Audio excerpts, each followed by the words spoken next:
Boa tarde, meus irmãos. Que a bondade do Pai esteja sendo sobre cada um de nós a cada dia. Sua graça e sua misericórdia sejam abundantes sobre as nossas vidas. Agradeço a atenção dos irmãos e quero convidá-los para o estudo da palavra. Mas antes eu quero pedir encarecidamente as orações dos irmãos. Tem algumas pessoas pelas quais nós oramos sempre e nós gostaríamos de apresentar alguns outros nomes. Temos orado sempre pela irmã Daci, pelo irmão Clay. E temos orado pelo bebezinho, o pequeno Davi. Deus, na sua bondade, tem preservado essa criança e estamos clamando ao Senhor para trazer cura completa sobre ela. Além desses nomes, eu quero pedir para que, por favor, orem pela irmã Maria Ribeiro. É uma irmã de nossa igreja, uma bênção. Ela tem 80 e poucos anos e agora ela está sofrendo a dor da osteoporose. Aí eu quero pedir encarecidamente que esteja orando por ela. Vamos falar com Deus. Nosso Pai, adoramos a Ti, porque Tu és bom. Louvado e exaltado seja o Teu grandioso nome. Pedimos a Tua graça e a Tua misericórdia sobre nossas vidas. Agrada-te de nós por causa de Cristo, Pai. Seja sempre misericordioso com a gente, nós precisamos muito disso. Clamamos por essas pessoas que nós citamos aqui. Visita a irmã Daci com uma porção especial do Teu cuidado. Visita o irmão Clay com a Tua graça. Senhor, age na vida do Davizinho para a sua cura. Clamamos a Ti para que não haja nenhuma sequela sobre ele. Visita a nossa irmã Maria Ribeiro, ó Deus, para que o Senhor esteja aliviando as suas dores e dando à nossa irmã qualidade de vida. Seja com a nossa igreja, seja com o Teu povo aqui espalhado pela face da terra. É a nossa oração em nome do Senhor Jesus Cristo. Amém, Senhor. Amém. Meus irmãos, eu quero trazer hoje o seguinte estudo. Atitudes que tocam o coração de Jesus. Atitudes que tocam o coração de Jesus. Eu gostaria de nos estimularmos a desenvolvermos atitudes assim, que glorificam ao Pai e que abençoam aqueles que estão à nossa volta. Para tanto, eu te convido a acompanhar-me em Mateus capítulo 8, a partir do versículo 5. Diz assim: Tendo Jesus entrado em Cafarnaum, apresentou-se-lhe um centurião, implorando: Senhor, o meu criado jaz em casa de cama, paralítico, sofrendo horrivelmente. Jesus lhe disse: Eu irei curá-lo. Mas o centurião respondeu: Senhor, não sou digno de que entres na minha casa, mas apenas manda uma palavra e o meu rapaz será curado. Pois também sou homem sujeito à autoridade. Tenho soldados às minhas ordens e digo a este: vai, e ele vai. E a outro: vem, e ele vem. E ao meu servo: faz isto, e ele o faz. Ouvindo isto, admirou-se Jesus e disse aos que o seguiam: Em verdade vos digo que nem mesmo em Israel achei fé como essa. Finalizando, versículo 13. Então disse Jesus ao centurião: Vai-te e seja feito conforme a tua fé. E naquela mesma hora, o servo foi curado. Meus irmãos, nós aqui estamos vendo uma narrativa falando sobre um centurião que procurou Jesus para a cura do seu servo. E existe uma narrativa paralela onde o centurião não vai diretamente a Jesus. A narrativa paralela fala que o centurião manda alguém ir até Jesus. Eu gostaria de tirar aqui algumas lições muito preciosas. Atitudes que tocam o coração de Jesus. O próprio Jesus, o texto fala que ele se admira. Ele fala que nem mesmo em Israel ele achou uma fé como a daquele centurião. Meus irmãos, nós, em nossa caminhada, nós temos a graça de sermos perdoados pelo Senhor. Nós temos a graça de poder servir ao Senhor. E nós temos a graça de poder servir ao Senhor de maneira que Ele se agrade de nós, que Ele se alegre do nosso serviço. Então pense bem em atitudes onde o Senhor é glorificado e Ele se agrada de nós. Primeira atitude: cuidado com os necessitados. Primeira atitude, meus irmãos. Tem duas informações aqui que são importantes para a gente. A primeira, a cidade. A cidade é Cafarnaum. Cafarnaum era uma cidade importante naquela região. Então, se nós fôssemos pensar, por exemplo, no Brasil nós temos cidades que são mais importantes. Parece que as 3, 4 maiores cidades do Brasil são São Paulo, Rio de Janeiro, Salvador, Belo Horizonte. São as capitais com o maior número de pessoas. Então, você morar numa cidade assim, você já tinha um local que te projetava, que te dava um certo status. Fala que este homem, ele era centurião em Cafarnaum. Centurião é um chefe de 100. Você ter uma posição de status numa cidade pequena já te projeta. Você ter uma posição de status numa cidade grande te projeta mais ainda. Ele era centurião numa metrópole, colocando uma expressão para a época. Esse homem, mesmo sendo alguém de um poder social elevado, um homem de status, ele está procurando Jesus Cristo preocupado com o seu servo, preocupado com o seu criado. Meus irmãos, meus amigos, pensem bem nisso. Nós vimos na Bíblia algumas vezes um pai procurar Jesus Cristo por causa do filho, a mãe procurar por causa da filha. Esse centurião está procurando por causa de um servo. Entendendo um pouco mais a cultura da época, a vida humana, no contexto romano, esse centurião ele era romano, a vida humana não tinha valor. O servo, ele era como se fosse um objeto, era como se fosse até mesmo um animal. Então, ele se preocupar com o servo naquele contexto mostra uma atitude de compaixão. Meus irmãos, algo que toca o coração de Jesus é quando o povo dele demonstra interesse pelo necessitado, demonstra compaixão por aquele que sofre. Nós precisamos aprender a cultivar isso em nossos corações. Sermos pessoas compadecidas, levantarmos os nossos olhos e virmos as pessoas que passam por luta, por dificuldades à nossa volta. Se nós formos olhar isso nas Escrituras, Provérbios tem um verso que nós fizemos dele até um dito popular. Diz assim: quem dá ao pobre, empresta a Deus. Nós temos esse dito popular, mas esse dito popular está amparado no livro de Provérbios. Lá realmente fala que quem dá ao pobre, empresta a Deus. Deus, ele é tocado quando nós temos interesse, quando nós temos compaixão pelas pessoas que sofrem, pelos necessitados à nossa volta. O Velho Testamento fala constantemente sobre o cuidado que o povo de Israel precisava ter com o órfão e com a viúva. O Novo Testamento fala isso constantemente. A Bíblia vai falar sobre um outro centurião chamado Cornélio, ali em Atos, capítulo 10. O anjo vai até Cornélio e diz assim: Cornélio, as tuas orações e as tuas esmolas subiram diante de Deus. Cornélio, um gentil, ele era um homem que procurava cultivar piedade, e a piedade dele era cultivada pela oração, uma atitude dele para com Deus, e pelas esmolas, uma atitude dele para com os necessitados. Meus irmãos, em primeiro lugar, de acordo com esse texto, princípio da palavra do Senhor, como é que nós podemos tocar o coração de Jesus? Como é que nós podemos servir ao Senhor e servir ao Senhor de forma que Ele se agrade de nós? Levantemos os olhos para os necessitados à nossa volta. Meu irmão, eu queria te desafiar. Você vai fazer a sua feira, fazendo a sua feira, compre ali 1 quilo ou outro a mais de mantimento, pensando em alguém que é necessitado, que você sabe que precisa. Eu quero te desafiar. Você faz parte de uma igreja local. Levanta os olhos para os membros daquela igreja e para pensar, será que ali não tem um adolescente, filho de pais que tem um poder social mais defasado, que não precisa de um cuidado especial? De repente um menino está indo para a igreja com uma calça rasgada. De repente um menino ele está com os dentes assim que precisam de um cuidado odontológico, um aparelho, alguma coisa assim. Meu irmão, levanta os olhos para essas pessoas. Pode ter certeza que o Senhor vai se agradar da sua atitude, que o Senhor vai se agradar da sua iniciativa.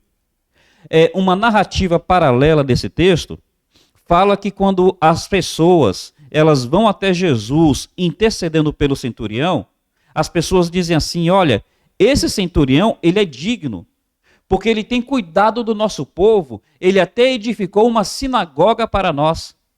Então ele é estrangeiro, ele vem de Roma, ele vai ter uma posição ali de autoridade em Cafarnaum, ele tem recursos financeiros.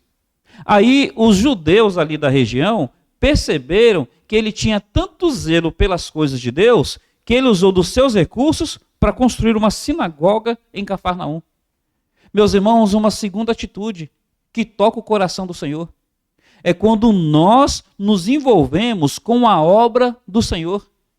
Quando nós usamos dos nossos recursos para promover a expansão do reino de Deus. Ora, nós, graças a Deus, temos recebido do Senhor pela sua graça e pela sua misericórdia. É importante que aquilo que nós recebemos do Senhor, nós usemos para a glória dele. Nós podemos realmente procurar ter um padrão de vida melhor? Podemos. Mas, meus irmãos, não olhemos tanto para as nossas necessidades que não venhamos a nos envolver com o reino do Senhor. Um desafio, um compromisso de todo crente é ser um crente dizimista. Meu irmão, olha, nós precisamos ser fiéis nos nossos dízimos. Com aquilo que o Senhor nos dá, investirmos na igreja para que a igreja promova a expansão do reino. Realmente eu sei que quando fala-se de dízimo, muita gente fica logo assim ressabiada. Mas, meu irmão, se você faz parte de uma igreja séria, pode confiar e entregar o seu dízimo, porque essa igreja vai usar esse dízimo com seriedade. Se você não faz parte de uma igreja séria, procure uma igreja séria com a qual você possa se envolver. Mas eu queria que você pensasse em ir além, porque o dízimo eu estou entregando ao Senhor o que pertence a Ele. Só que a Bíblia fala sobre dízimos e ofertas. Meu irmão, olha, o dízimo, graças a Deus, por aqueles que já são fiéis. Mas pare para pensar, você pode ir além. Este centurião aqui, ele tinha preocupação com o necessitado, com o seu servo. Mas ele também tinha preocupação com a sinagoga, e ele quis ajudar a construir a sinagoga. Meu irmão, olha, projetos missionários. Envolva-se. Assume o compromisso de ofertar para que os missionários que estão fazendo um bom trabalho, os missionários que estão dando a sua vida para que outros venham ouvir de Cristo em locais distantes, mas que estão tendo dificuldades financeiras, assume o compromisso de ser um ofertante para que esses missionários possam ter algum apoio, possam ter uma melhor dignidade e qualidade de vida. Atitudes que tocam o coração do Senhor. A primeira, preocupação com o necessitado. A segunda, preocupação com a expansão do reino de Deus. Mas, meu irmão, veja que é uma preocupação que não ficou abstrata. É uma preocupação que se manifestou de forma concreta. O centurião realmente ele ia atrás, ele procurava investir. Uma terceira atitude. Esse centurião, ele demonstrou humildade. Quando Jesus disse que iria à casa do centurião, o centurião imediatamente ele falou: não, Senhor, não, eu não sou digno. Eu não sou digno de que entres na minha casa. Meu irmão, olha, eis aqui algo que é tremendamente necessário ao homem. Tem algo que a gente precisa entender, mais uma vez olhando o contexto. A humildade hoje, na nossa cultura, é tida como um elogio, como uma qualidade.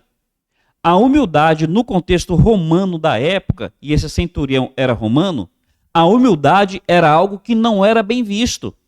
No contexto romano da época, o indivíduo ele tinha que se projetar. O indivíduo ele tinha que estar acima dos outros. Tanto é que tinha os imperadores que chegavam ao ponto de quererem ser deuses, de quererem ser adorados. Então, para um contexto romano, o conceito de humildade não era um conceito bem visto e nem um conceito bem quisto. Meus irmãos, nos nossos dias, quando a gente pensa no ambiente cristão, humildade é visto como elogio. Mas quando a gente vê na sociedade, a pessoa fala: não, se você não se valorizar, ninguém te valoriza.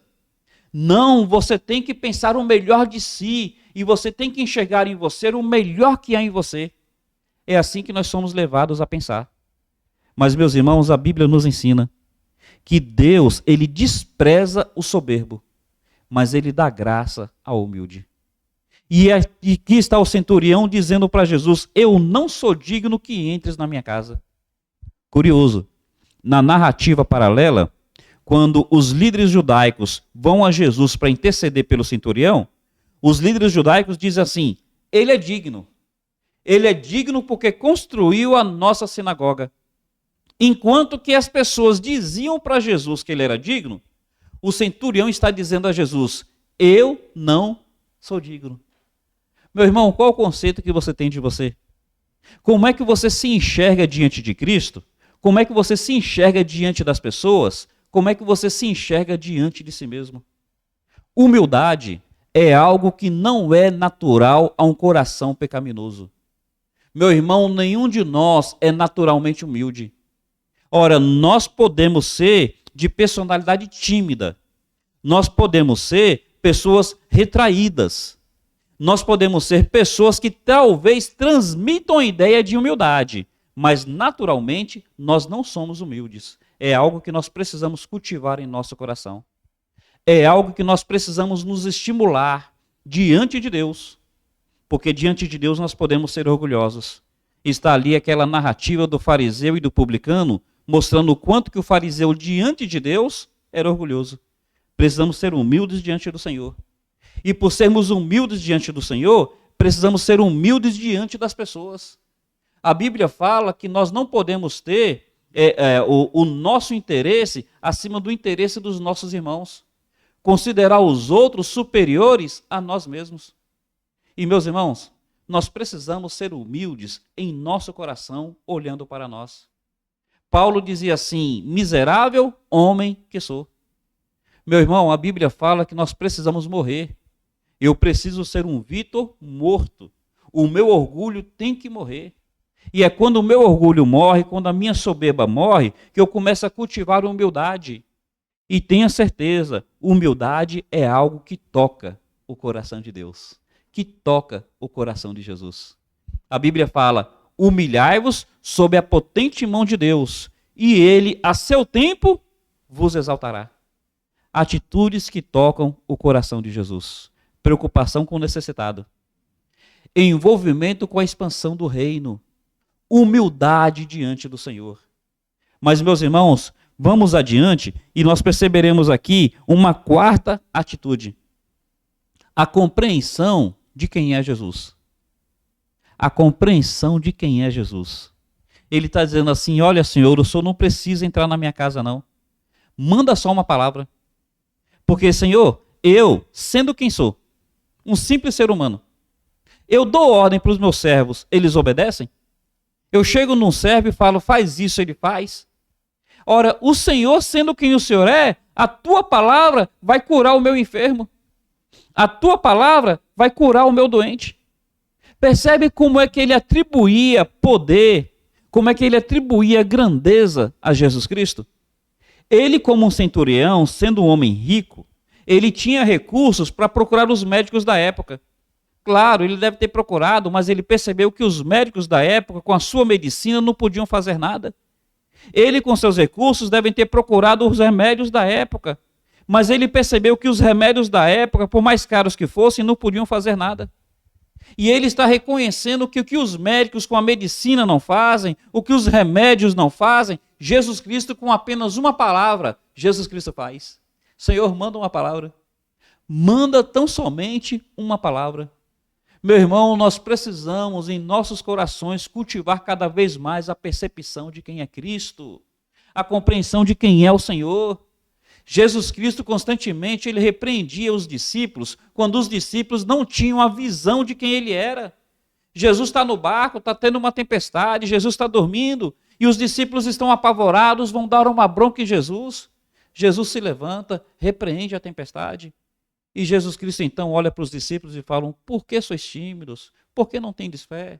Eu estou com vocês. Meu irmão, nós precisamos cultivar em nossos corações quem é Jesus Cristo. Jesus uma vez reúne os discípulos e pergunta: quem dizem os homens que eu sou? E os discípulos falam: olha, os homens têm essa opinião sobre isso, sobre aquilo. Aí Jesus vai além e pergunta: e vocês? Quem vocês dizem que eu sou? Aí então Pedro se levanta e fala: tu és o Cristo, o Filho de Deus. E Jesus fala: é isso, Pedro, é isso.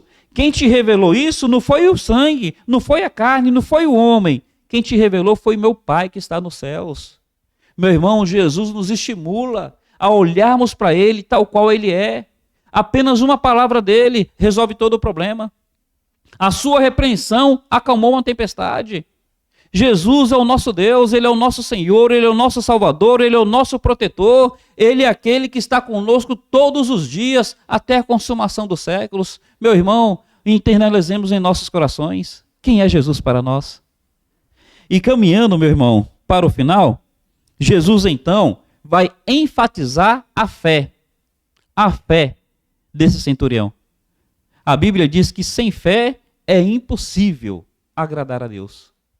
Nós precisamos cada vez mais nos esforçarmos em crer. Nós precisamos cada vez mais nos disciplinarmos em crer. Estimularmos-nos a uma fé realmente saudável. Uma fé que sabe quem é o Senhor, que confia inteiramente na sua palavra, que sabe que mesmo nós não sendo dignos, Ele em sua graça e misericórdia, Ele nos aceita. Jesus fala assim, nem mesmo em Israel eu achei uma fé semelhante a esta. Ô meu irmão, o Senhor Ele pode olhar para nós e analisar como é que tem sido a nossa disposição em crer. Veja, cada um de nós sabe das suas limitações. A fé não nasce pronta. É algo que vai sendo cada vez mais desenvolvido em nossos corações. A Bíblia fala que a fé vem pelo ouvir, o ouvir a palavra de Deus. Precisamos aprender mais da palavra de Deus. Mas, meu irmão, se de repente você acha que a sua fé não é essa fé que toca o coração do Senhor, faça igual aquele pai que trouxe um filho endemoniado a Jesus e perguntou, Senhor, tu podes? Jesus fala, tudo é possível ao que crê. E então o texto fala que o pai diz assim, Senhor, eu creio. E então fala que com lágrimas ele vai adiante e diz, ajuda-me na minha falta de fé. Eu creio, Senhor, eu creio. Mas ele olha para si e ele se vê tão fraco que ele começa a chorar e fala, Senhor, eu creio, mas me ajuda a crer melhor. Me ajuda a desenvolver uma fé mais profunda, uma fé mais firme. Meus irmãos, a fé vem pelo ouvir a palavra de Deus. A fé vem pela oração dependente do Senhor. A fé vem por atitudes ousadas diante de Deus. Senhor, manda uma palavra e meu servo será curado. Atitudes que tocam o coração do Senhor. Em nome de Cristo, nos desafiemos a desenvolver essas atitudes. Comece a considerar quem é o necessitado à sua volta que você pode abençoar. Comece a considerar como é que você pode investir mais no reino de Deus. Considere como é que está a sua atitude para consigo no sentido de humildade. Diante de Deus, diante do seu cônjuge, diante dos seus filhos, diante das pessoas à sua volta. Você tem sido uma pessoa humilde? E considera sua percepção de Cristo e até onde que você realmente tem confiado na palavra de Cristo. Que as nossas atitudes, que o nosso caminhar, pela bondade de Deus, de alguma forma venha tocar o seu coração e glorificar o nome do Altíssimo.